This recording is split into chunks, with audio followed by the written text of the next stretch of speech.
Odan CTC TV. The American piano of Anissa. Odan for na Jatum. Tell party.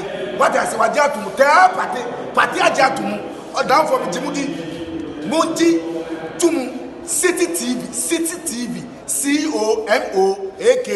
City TV. I want a place, Blaster place, no. Ghana local place, no. All of the City TV, City, Jesus. He says, I will make a way in the wilderness. Let's thank the Lord for this promise. Let's give him praise and glory.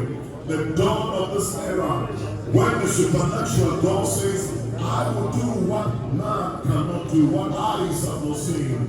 Let's bless the Lord. Let's thank the Lord for this promise. This promise. Even in Jesus' name. Father, we thank you for your word. We pray that this dawn of a new season will happen and manifest. The Lord, we shall see your hand in this country. That in these challenging, difficult times and tasks ahead of your servant, Lord, you will come through for us. We'll see you make a way in the wilderness. You part our Red Sea. You make water dash out of the rock. We will see situations synonymous to manna falling from heaven because you died.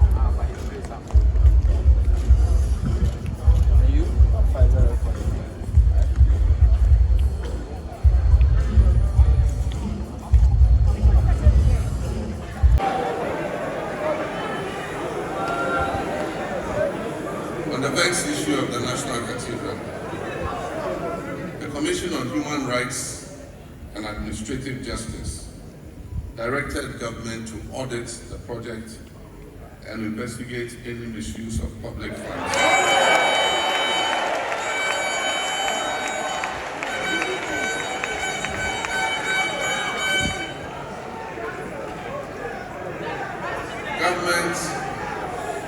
Government is enjoined to follow this directive and will soon activate such an investigation into the project.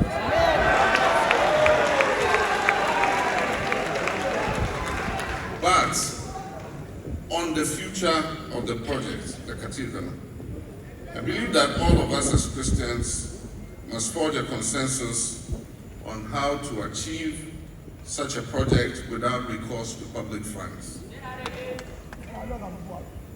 And this project must be achieved at a reasonable cost.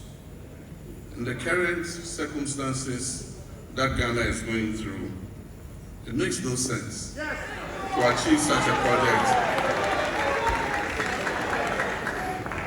at a whopping sum of $400 million.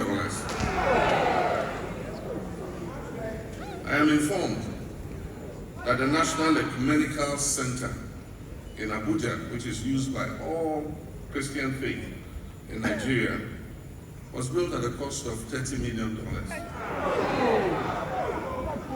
I believe that we can reach a more reasonable figure for achieving such a project, and together we can raise the funding for it. Such a reconsideration of this project might even include changing the current site that was chosen for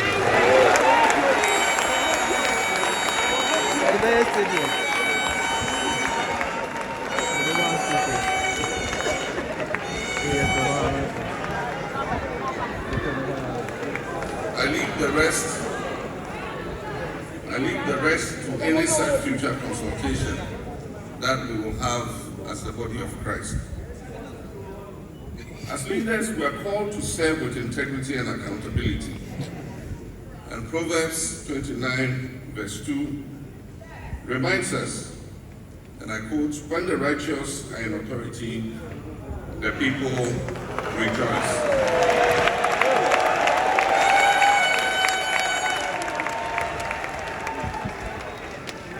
I therefore pledge before you, my holy fathers, to lead a government that is transparent, that is accountable, and focused on justice and fairness, as you just exhorted us here today. will strengthen the fight against corruption relentlessly, knowing that it undermines the very fabric of our society. Any persons who find themselves appointed to public office has to be made aware that they will be held to the highest ethical and professional standards. So all those of you who are applying me with your CVs, know that it is not going to be an easy job. And it's not going to be business as usual. We will govern with the understanding that we are stewards of the resources and trust that is bestowed upon us by the sovereign people of Ghana.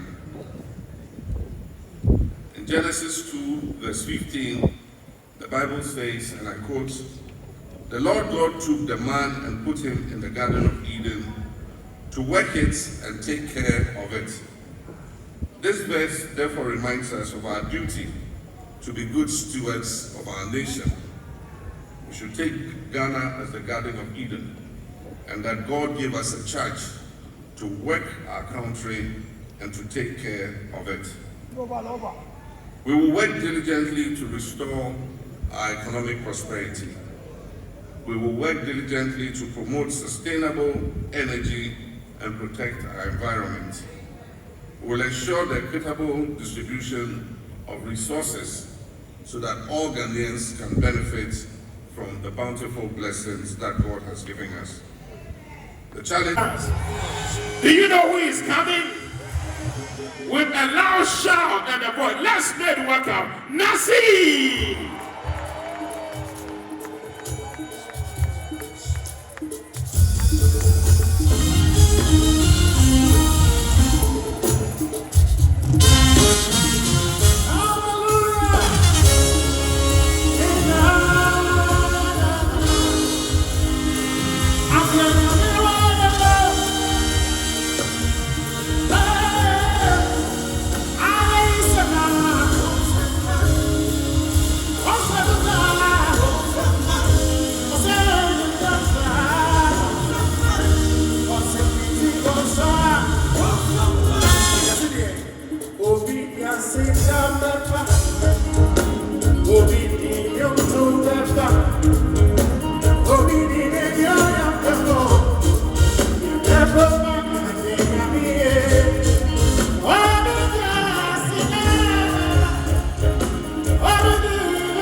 Clean up.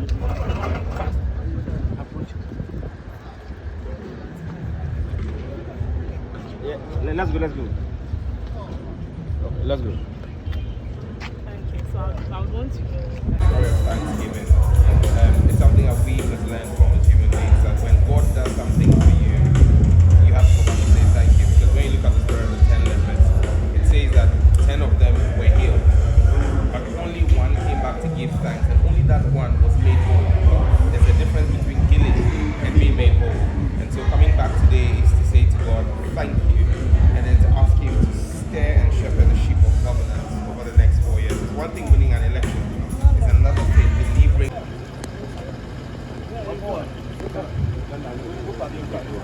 No, you don't. I just was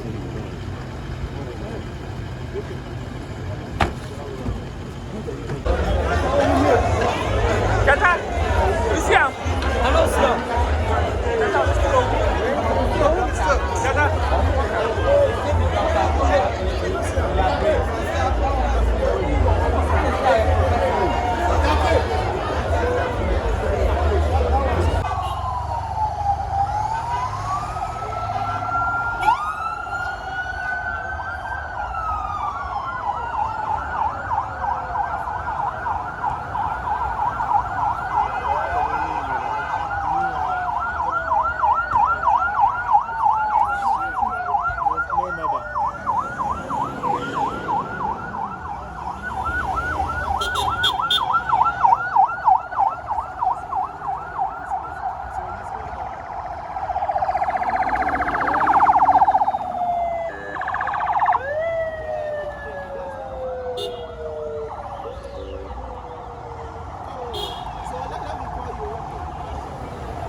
Vivi.